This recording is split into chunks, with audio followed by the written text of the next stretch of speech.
물.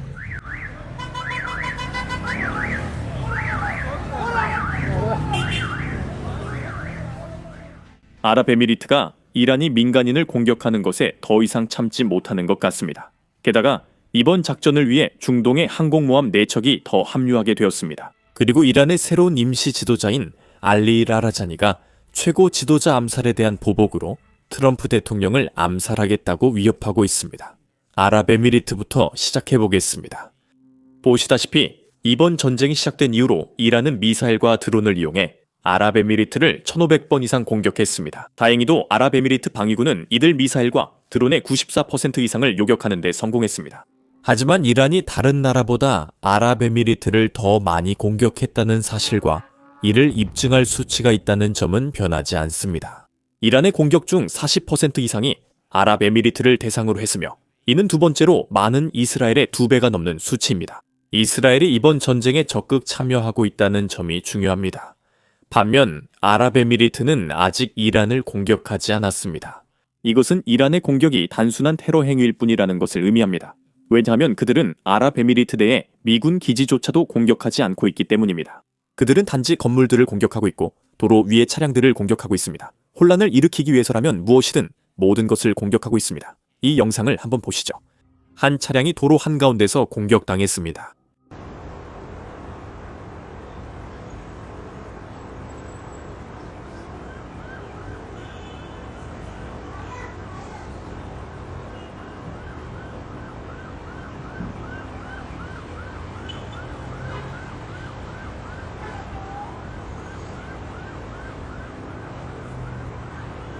그리고 우리는 이란 드론이 세계에서 가장 높은 건물인 부르즈 할리파에 충돌하는 영상을 가지고 있습니다. 참고로 이 건물은 주거용 건물입니다. 그리고 이란이 군사 목표만을 공격한다고 말하면서도 도로 위의 차량과 주거용 건물만을 겨냥하는 것은 그들의 진짜 의도가 무엇인지 보여줍니다. 이 영상을 한번 보시죠.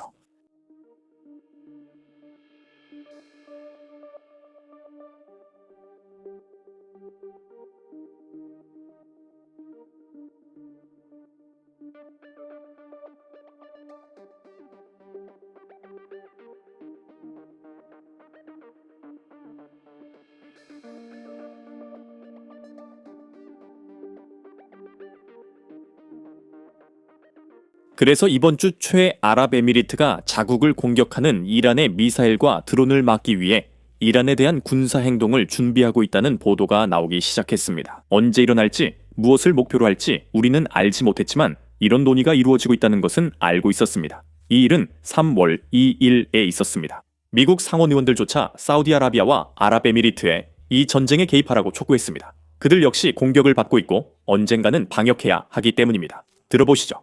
이 사람은 린지 그레이엄 상원의원입니다. 만약 앞으로 이란에서 누군가가 우리 모두를 죽이려 핵무기를 만들고 싶지 않은 사람들이 있다면 어떨까요? 앞으로 이란이 헤즈볼라, 하마스, 후티를 지원하지 않는다면요, 우리가 그 방향으로 가고 있습니다.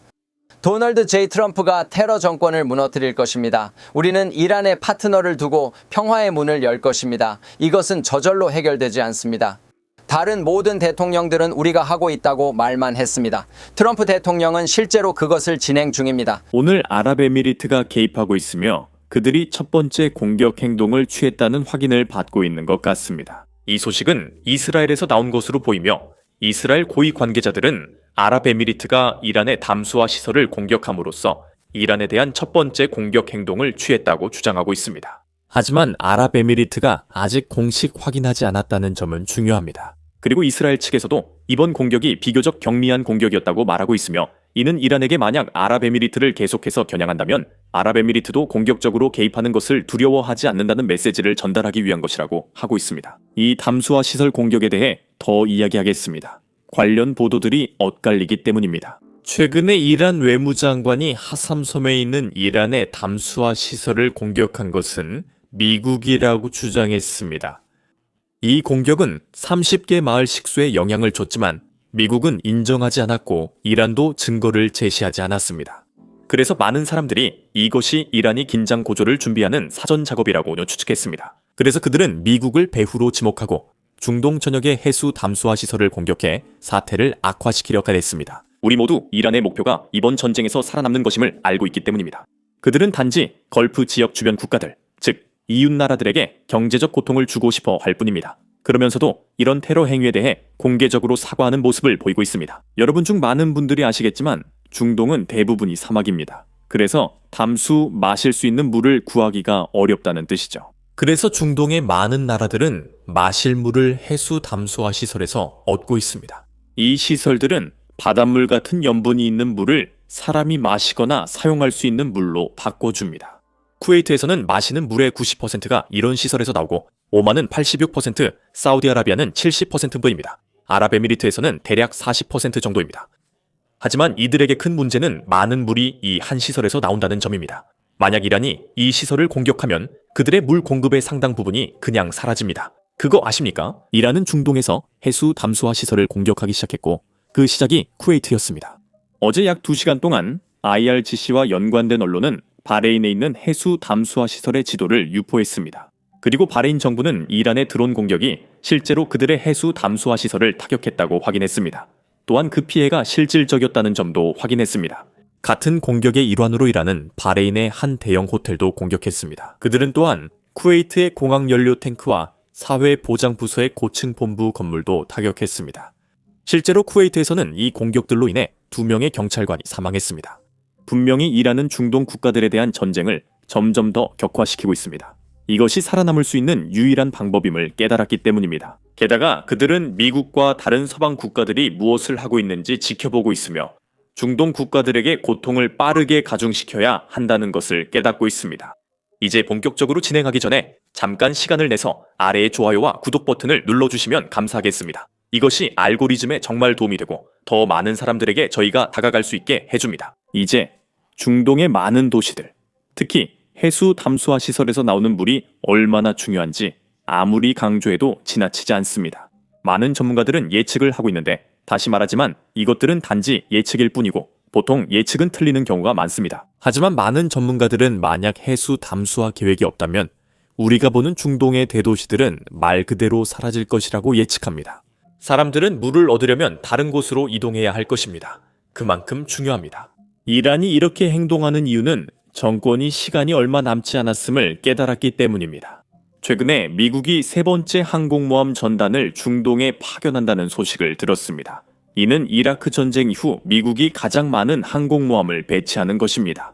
자세한 내용을 알려드리겠습니다. 3번째 미 해군 항공모함 전단이 대서양을 건너 이란과의 전쟁에 합류할 준비를 하고 있습니다.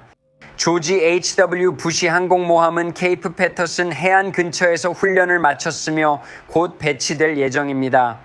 조지 H.W. 부시 항공모함은 항공모함 제럴드 R. 포드가 목요일에 수에즈 운하를 통과해 현재 홍해에 진입한 후 동지 중해로 향할 것으로 예상됩니다. 항공모함에 탑재된 수십 대의 공격 전투기 외에도 전단에 소속된 미사일 구축함들도 예멘 내 표적을 타격할 수 있도록 대기하고 있습니다. 후티 방운이 이스라엘이나 국제 선박을 공격하려는 어떤 징후라도 보인다면 이 말은 곧 조지 H.W. 부시함, 제럴드 R. 포드함, 그리고 에이브러햄 링컨함이 모두 이 작전 지역 근처에 있게 된다는 뜻입니다. 이 말은 현재 사용 가능한 항공모함 전단의 75%가 이란에 집중되고 있다는 뜻입니다. 정말 엄청난 일입니다. 여러분도 아시다시피 모든 항공모함이 동시에 운용되는 것은 아닙니다. 이는 거의 모든 군사 장비에 해당됩니다. 미국은 항공모함을 11척 보유하고 있지만 정비나 승조원 휴식, 훈련, 배치 주기 등 때문에 보통 5척 정도만 실제로 운용할 수 있습니다. 그리고 운용 가능한 항공모함 중 약 75%가 이 지역에 있습니다. 하지만 이건 아무것도 아닙니다. 왜냐하면 다른 나라의 항공모함들도 이 지역으로 오고 있기 때문입니다. 이란이 중동에 있는 프랑스 기지를 공격한 후 프랑스 대통령 에마뉴엘 마크롱은 프랑스 항공모함 샤를 드골을 중동에 배치하겠다고 발표했습니다. 이 항공모함은 미국 것과 유사한 원자력 추진 항공모함이며 프랑스가 보유한 유일한 항공모함입니다. 결코 가볍게 내린 결정이 아닙니다. 프랑스가 이번 작전에 공격적으로 참여하겠다고 발표한 것은 아니라는 점을 강조해야 합니다. 그래서 이 항공모함은 프랑스 동맹국들, 즉 프랑스와 협력하는 걸프 국가들을 방어하기 위해 그곳에 가는 것일 가능성이 더 높습니다. 이는 미국이 그들과 협력하는 방식과 비슷합니다. 그래도 이는 큰 도움이 됩니다. 이미 약해진 이란의 보복이 더 줄어들 수 있기 때문입니다. 우리가 그 지역에 더 많은 화력을 보유하면 이란이 협상에 나서 공정한 핵 합의에 동의할 가능성이 높아져 세계가 더 안전해집니다. 영국이 자국 항공모함 한두 척을 파견할 준비를 하는 것 같습니다.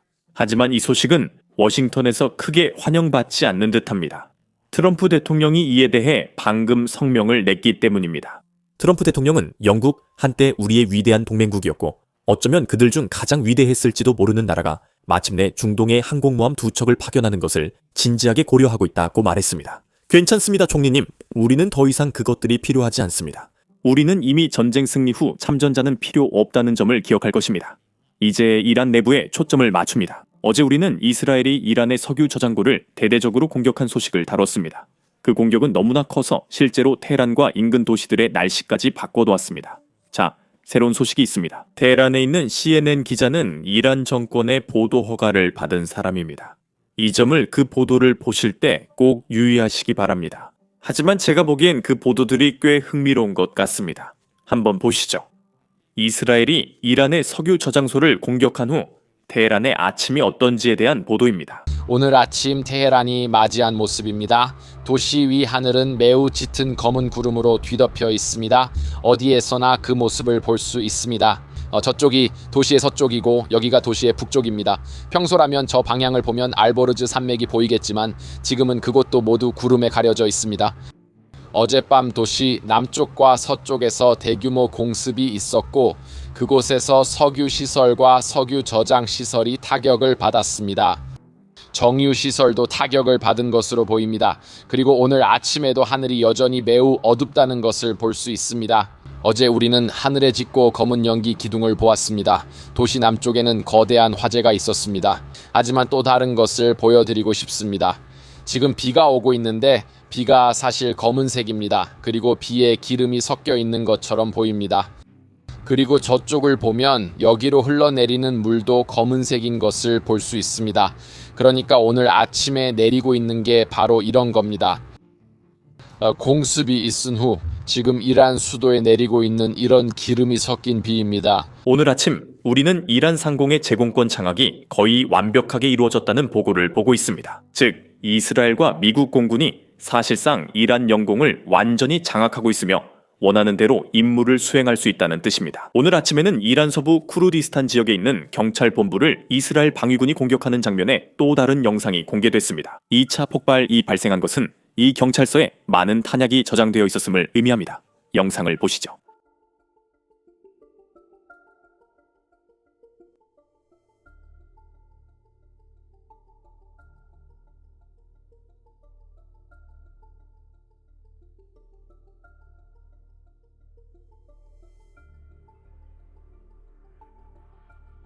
그리고 바로 어제 이란의 사실상 지도자인 알리 라리자니가 이란 언론과 1시간가량 인터뷰를 했습니다. 이 인터뷰에서 그는 모두가 궁금해하는 질문에 답했습니다. 그리고 분명히 여러분과 공유하고 싶은 흥미로운 부분들이 있습니다. 하지만 영상을 보여드리기 전에 한 가지 짚고 넘어가고 싶습니다. 이란 지도자들이 얼마나 두려워하는지 한번 보세요. 이 인터뷰는 완전히 어두운 곳에서 녹화되어서 배경에 아무것도 보이지 않습니다. 그 이유는 이란 지도자들이 이스라엘 정보기관이나 미국 정보기관이 자신들이 어디에 숨었는지 알아내서 결국 제거당할까봐 두려워하기 때문입니다. 그래서 그 인터뷰는 완전히 어두운 곳에서 진행됐고 아무것도 볼 수 없었습니다. 먼저 첫 번째 영상을 보시겠습니다. 여기서 사실상의 지도자가 트럼프 대통령에게 하메네이 암살의 대가를 치러야 한다고 위협합니다. 들어보시죠. 트럼프 씨는 베네수엘라를 그냥 맛만 보고 바로 행동에 옮길 수 있다고 생각했습니다. 이제 그는 꼼짝 못하고 우리는 절대 풀어주지 않을 겁니다. 그는 이 일에 대해 대가를 치러야 합니다. 그는 우리 지도자를 죽여 순교시켰습니다. 우리는 이 일을 그냥 넘어가지 않을 겁니다. 그는 우리 민족을 순교하게 만들었습니다. 1000명이 넘는 우리 민족이 순교당했습니다. 이건 간단한 일이 아닙니다. 이란은 2024년 선거 기간 동안 도널드 트럼프 대통령을 2번이나 암살하려고 시도했다는 점을 말씀드리고 싶습니다. 그리고 우리가 그 음모에 대해 알게 되었을 때, 즉 FBI가 미국 내에서 그 계획을 꾸미던 사람들을 밝혀냈을 때 대통령이었던 조 바이든 대통령이 만약 이란이 그런 시도를 한다면 그것은 전쟁을 의미한다고 공개적으로 말했다는 점도 모두에게 상기시키고 싶습니다. 그래서 트럼프가 단지 대통령 후보이자 전직 대통령이었을 때 미국의 입장은 그랬습니다. 트럼프 대통령이 재임 중 이란이 암살을 시도한다면 어떤 일이 일어날지 상상해 보십시오. 이란 정권은 이를 반드시 명심해야 합니다. 이제 다른 클립으로 넘어가겠습니다. 여기서 그는 이란이 장기전을 원한다고 말합니다. 그리고 그들이 장기전을 원하는 유일한 이유는 미국이 단기전을 원한다고 생각하기 때문이고, 그래서 전쟁을 최대한 오래 끌고 가려고 한다는 것입니다. 한번 들어보시죠. 처음에 미국은 이란의 지도부와 우리 지휘관 몇 명을 암살해서 이란 내부에 혼란을 일으키려고 했습니다. 그래서 첫 번째 단계는 행정체계와 본질적인 정부 구조를 붕괴시키는 것이었습니다.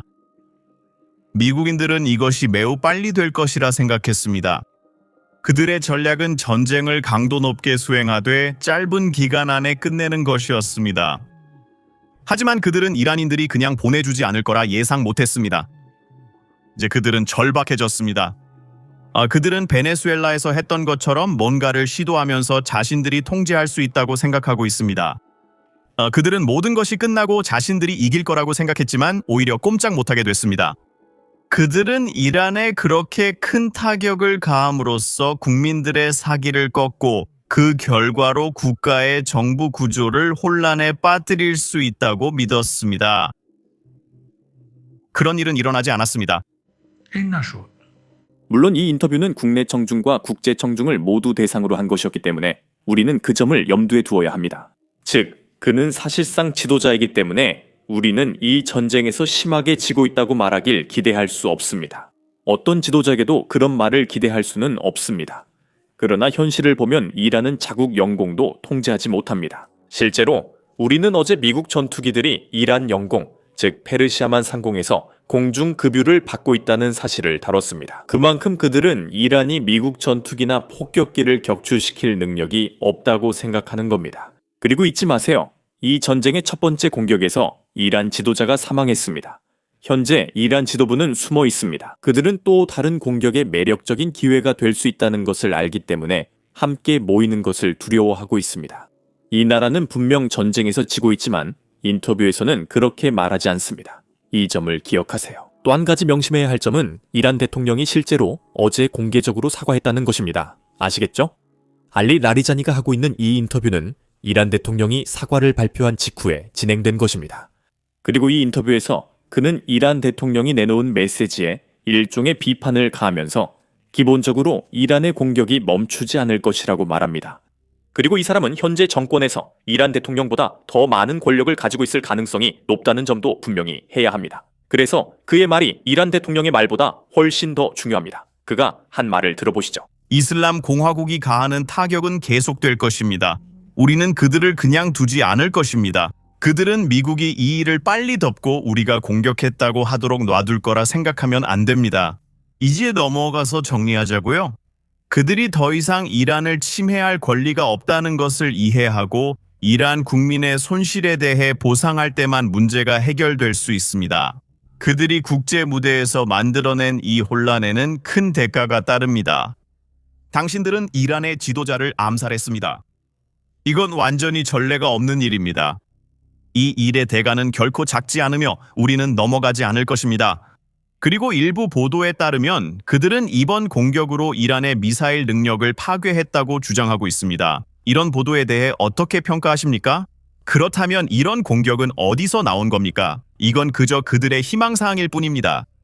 즉, 매일 수백 발 미사일이 계속 그들을 타격하고 있다는 뜻입니다.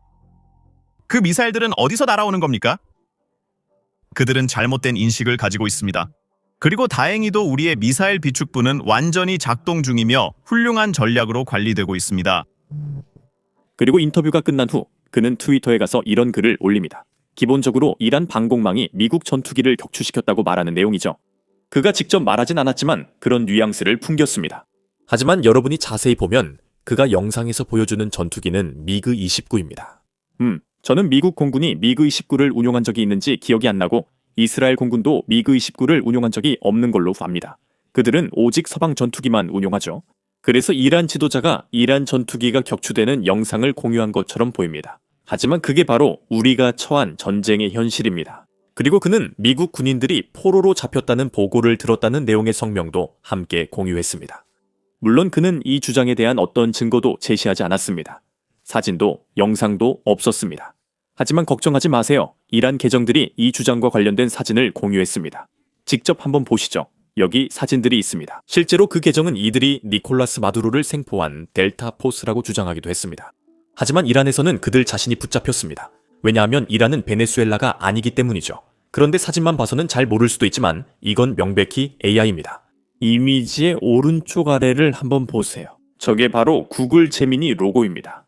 구글 제미니는 원하는 사진에 대한 설명만 입력하면 실제와 맞지 않더라도 사진을 뚝딱 만들어내는 AI 앱이죠. 이제 이란인들은 자신들이 생포했다고 주장하는 병력에 대한 증거를 제시하려고 한댔지만 이것이 그들이 제공한 유일한 증거입니다. 다시 한번 이란의 선전 능력이 실제 군사 능력보다 훨씬 강하다는 것을 증명하는 셈입니다.